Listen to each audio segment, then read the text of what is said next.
Students, आज मैं आपके साथ डिस्कस करूंगी जंबल वर्ड, जो कि एग्जाम पॉइंट ऑफ व्यू से बहुत ज्यादा इंपॉर्टेंट है। आप ये मान लो बोर्ड में 100% एक क्वेश्चन आता है और कितने मार्क्स का आएगा, 4 मार्क्स तो पक्का यहाँ से क्वेश्चन आने ही आना है। तो जनरली जो क्वेश्चन आता है वो क्वेश्चन नंबर 7 आता है बोर्ड में, ठीक है। तो जंबल वर्ड्स होते क्या है? जंबल वर्ड्स जो होते हैं, कुछ वर्ड्स होते हैं जो रीअरेंज करने होते हैं और हमें इस तरीके से अरेंज करनी है कि उसका कुछ प्रॉपर मीनिंग निकले, ठीक है। तो जो सेंटेंस बन रहा है उसका प्रॉपर मीनिंग होना चाहिए, उसी को हम क्या बोलते हैं, जंबल वर्ड। तो इसको एक और नाम भी है इसका, रीअरेंजिंग द वर्ड्स। तो शुरू करते, देखो कोई प्रॉपर रूल नहीं है इसका, बट जो 2 बातें आपको याद रखनी है इसमें, पहली बात तो ये कि सब्जेक्ट के साथ वर्ब आएगी और फिर ऑब्जेक्ट आएगा, ठीक है। तो सब्जेक्ट क्या होता है? सब्जेक्ट वो होता है जिसके बारे में हम बात कर रहे होते हैं। तो सब्जेक्ट नाउन भी हो सकता है और प्रोनाउन भी हो सकता है। ये दोनों जो है वो आपके क्या हो सकते हैं, सब्जेक्ट हो सकते हैं। तो नाउन आपको पता ही है, डेफिनेशन आपने पढ़ रखी है, क्या होता है, नेम, प्लेस, एनिमल और थिंग, ठीक है, ये नाउन होता है। इसको हम हिंदी में क्या बोलते हैं, हम बोलते हैं संज्ञा, ठीक है। और बात करें प्रोनाउन की, तो प्रोनाउन होता है सर्वनाम। सर्वनाम की डेफिनेशन आपने पढ़ रखी है, वो शब्द जो संज्ञा की जगह पे यूज होते हैं, जैसे ही, शी, इट, यू, वी, दे, ये सारे क्या है, प्रोनाउन। तो इन दोनों में से ही कोई ना कोई सब्जेक्ट होगा या किसी का नाम भी हो सकता है, राइट। तो अब हम शुरू करते हैं आगे। वर्ब, एक मिनट, वर्ब के बारे में हम समझते हैं, उससे पहले मैं रब कर लूं, 1 सेकेंड। सो वर्ब क्या होती है? देखो वर्ब जो है आपकी वो 3 तरीके की होती है। एक होती है मेन वर्ब, ठीक है, और एक होती है हेल्पिंग वर्ब, और एक होती है आपकी मोडाल्स। मोडाल्स आपने करे होंगे, कैन, कुड, मे, माइट, ये सारे क्या होते हैं आपके, मोडाल्स होते हैं, ओके।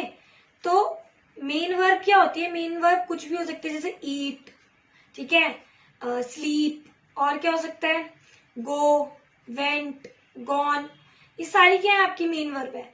हेल्पिंग वर्ब जो होती है वो आपकी होती है इज, एम, आर, और क्या हो सकती है, वॉज, वर, ठीक है, और हैज, हैव, हैड।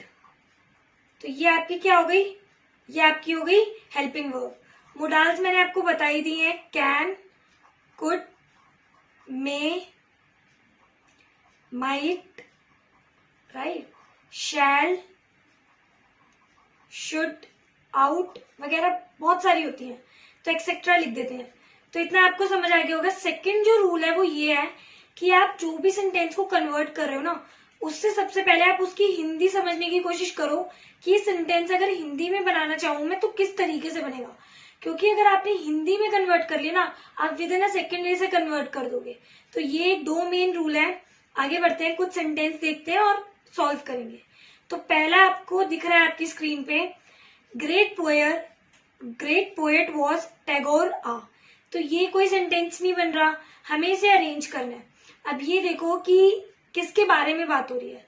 तो बात अगर देखी जाए वो तो टैगोर जी के बारे में रही है, तो हम सपोज करते हैं उन्हें 1 नंबर दे देते हैं, ओके।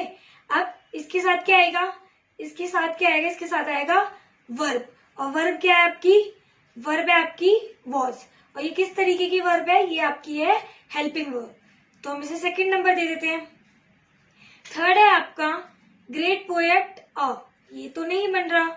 अगर मैं बनाऊं टैगोर वॉज ग्रेट पोएट अ, नहीं बन रहा, तो हम क्या करेंगे, Tagore was a great poet, ये सेंटेंस बन रहा है, ओके। तो आप इसको कैसे लिख दोगे, नीचे आप इसको लिख सकते हो यहाँ पर इस तरीके से, जैसे Tagore was a great poet और फुल स्टॉप। तो ये इस तरीके से आपका जो सेंटेंस है वो अरेंज हो गया। आगे बढ़ते हैं। नेक्स्ट क्या है, बिगिंस चैरिटी एट होम। तो किसके बारे में बात हो रही है यहाँ पर, यहाँ पर जो बात हो रही है वो चैरिटी के बारे में बात हो रही है। तो चैरिटी को हम क्या दे देते हैं, 1, ठीक है। और यहाँ पर हेल्पिंग वर्ब या वर्ब दिख रही है आपको, बिल्कुल दिख रही है, ये वर्ब ही तो है बिगिंस। तो ये क्या हो गया आपका 2nd, क्योंकि हमेशा सब्जेक्ट के बाद क्या आता है, सब्जेक्ट के बाद आता है आपकी वर्ब। तो ये किस तरीके की वर्ब है, ये आपकी है मेन वर्ब। तो मैंने आपको एक हेल्पिंग वर्ब का क्वेश्चन करा दिया, एक मेन वर्ब का, ठीक है। तो चैरिटी बिगिंस, ठीक है, क्या आएगा, होम एट, ये तो कोई सेंटेंस नहीं बन रहा, तो कैसे बनेगा, चैरिटी बिगिंस एट होम, कि जो चैरिटी है वो कहाँ से शुरू होती है, घर से शुरू होती है। तो हम इसको लिख लेंगे, कैसे लिखेंगे, इसको 3 नंबर दे दो और इसको 4 और लिखते हैं चैरिटी बिगिंस, ओके, आगे क्या आएगा, एट होम, ओके। नेक्स्ट की तरफ बढ़ते हैं। नेक्स्ट है कि Kartik help been great a has, तो ये क्या सेंटेंस है, अभी हम बनाते हैं। सब्जेक्ट क्या दिख रहा है आपको, डेफिनेटली अब आप पहचानना शुरू कर गए होंगे कि किसके बारे में बात हो रही है, बात हो रही है कार्तिक के बारे में। तो हम उसको क्या देंगे, 1, कार्तिक। कार्तिक के बाद जो है वर्ब वो क्या है, हैज, ठीक है। और जब आपने टेंसेस पढ़े होंगे तो हैज के साथ बीन भी आता है, ठीक है। तो कार्तिक हैज बीन, ठीक है। आगे क्या दिख रहा है आपको, क्या आना चाहिए, आगे आएगा आ, ठीक है। नेक्स्ट आएगा ग्रेट हेल्प। तो इस तरीके से अरेंज होगा ये sentence, Kartik has been a great help, ठीक है। आगे बढ़ते हैं। आगे ये देखो, ये जो सेंटेंस है, पहली बात तो ये इंट्रो वाले सेंटेंस है, ठीक है। जैसे कि इंटेरोगेटिव आपको पता ही होगा, इसमें क्वेश्चन पूछे जाते हैं। तो इसमें क्या होता है ना, इसमें रूल्स थोड़ा सा आपका चेंज हो जाता है। वर्ब पहले आ जाएगी, उसके बाद सब्जेक्ट और फिर आपका ऑब्जेक्ट, ओके। तो हम कैसे लिखेंगे, जैसे यहाँ पर है beehive you can see the, तो हम ऐसे लिखेंगे कि सबसे पहले आपकी आएगी वर्ब, और यहाँ पर जो वर्ब यूज हो रही है वो कौन सी हो रही है, मोडाल्स वाली, राइट। तो हम लिखेंगे कैन, ठीक है। कैन के बाद आएगा आपका सब्जेक्ट, कैन यू, ठीक है। अब क्या लग रहा है आपको, क्या आना चाहिए, अगर मैं इसकी हिंदी कन्वर्ट करूं, आपने, बिहाइव का मतलब छत्ता होता है, ठीक है, छत्ता देखा है क्या, ठीक है। तो क्या आएगा, can you, next see the, next beehive. तो इस तरीके से ये खत्म हो जाएगा, ठीक है। तो मैं एक बार इसको लिख देती हूँ proper, can you see the beehive, और एंड में क्वेश्चन मार्क लगाना जरूरी है क्योंकि ये इंटेरोगेटिव सेंटेंसेस है, इसीलिए।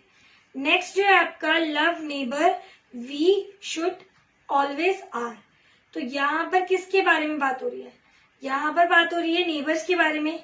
बट हम कहाँ से शुरू करेंगे, हम शुरू करेंगे वी से। कैसे के शुरू करेंगे, वी के साथ क्या आएगा, शुड। नेबर से इसलिए शुरू नहीं करा क्योंकि ना उसके साथ प्रॉपर हमारे पास वर्ब नहीं थी, इसलिए हमने उसके साथ शुरू करा जिसके साथ हमारे पास प्रॉपर वर्ब होगी। तो वी के साथ हमारे पास प्रॉपर वर्ब है विच इज शुड, तो वी शुड के बाद क्या आएगा, ऑलवेज। नेक्स्ट आएगा लव आर नेबर। इसकी हिंदी क्या बनी, हमें हमेशा अपने जो पड़ोसी है उनसे क्या करना चाहिए, प्यार करना चाहिए, ठीक है, उनसे लड़ना झगड़ना नहीं चाहिए। तो आई होप आपको ये कन्वर्जन समझ आया होगा। अब हम जो सेंटेंस लेंगे इनसे थोड़े से बड़े लेंगे, तो कुछ और प्रैक्टिस क्वेश्चन कर लेते हैं। ये क्वेश्चन जो है उनसे बड़े हैं। क्वेश्चन कह रहा है कि my parents 20th anniversary celebrating today their are, तो इस सेंटेंस की अगर हम हिंदी निकाले तो क्या बनेगी कि जो मेरे पेरेंट्स हैं उनकी 28th एनिवर्सरी है, कब है, आज। तो हम इसे कन्वर्ट करते हैं। तो यहाँ पर जो सब्जेक्ट है वो पेरेंट्स के बारे में बात हो रही है, तो माई पेरेंट्स आर, आगे क्या आएगा, सेलिब्रेटिंग, ये हेल्पिंग वर्ब है और ये क्या हो गई, मेन वर्ब। सेलिब्रेट कर रहे हैं, क्या सेलिब्रेट कर रहे हैं, their, next their 28th anniversary today. तो सेंटेंस क्या बना, माई पेरेंट्स आर सेलिब्रेटिंग, ठीक है, देयर 28th एनिवर्सरी टुडे। आगे बढ़ते हैं। आगे क्वेश्चन कह रहा है ask they join them to a trip the beach on us to, तो हम उनसे क्या कह रहे हैं, उनसे पूछो कि वो क्या हमारे साथ ट्रिप ज्वाइन करेंगे बीच की। तो यहाँ पर अगर हम देखें तो सब्जेक्ट क्या हो गया, सब्जेक्ट हो गया आपका दे, उसी के साइड में आपकी वर्ब है they asked, next us, next they asked us, आगे क्या लग रहा है, to, they asked us to, next join, join के बाद क्या आएगा, them, they asked us to join them, इतना सेंटेंस बन गया। आगे क्या लग रहा है आपका, on, next a trip to the beach. तो इस तरीके से आपको बना लेना है। क्या करना होता है, आपको हिंदी समझनी है। क्या, they asked us to join the trip, join them, पहला सेंटेंस तो ये हो गया, उन्होंने हमसे पूछा कि हम उन्हें ज्वाइन करेंगे। नेक्स्ट देम के बाद क्या आ रहा है, ऑन, ऑन कहाँ पर, on to the beach of, on to the beach. ठीक है, तो इस तरीके से ये क्वेश्चन होगा। नेक्स्ट पढ़ते हैं, the delivery yet milkman has not milk. तो इसकी अगर हम कन्वर्जन देखें तो किस तरीके से होगा, किसके बारे में बात हो रही है, मिल्कमैन, और एक स्पेसिफाइड मिल्कमैन है क्योंकि वो आपके घर पे या कहीं ना कहीं आता होगा दूध देने, तो क्या होगा, द मिल्कमैन, डेफिनेट है, राइट। तो the milkman, next helping verb, has not, आगे डिलीवर्ड, ठीक है, हैज नॉट डिलीवर्ड, आगे क्या लग रहा है आपको, has not delivered milk yet.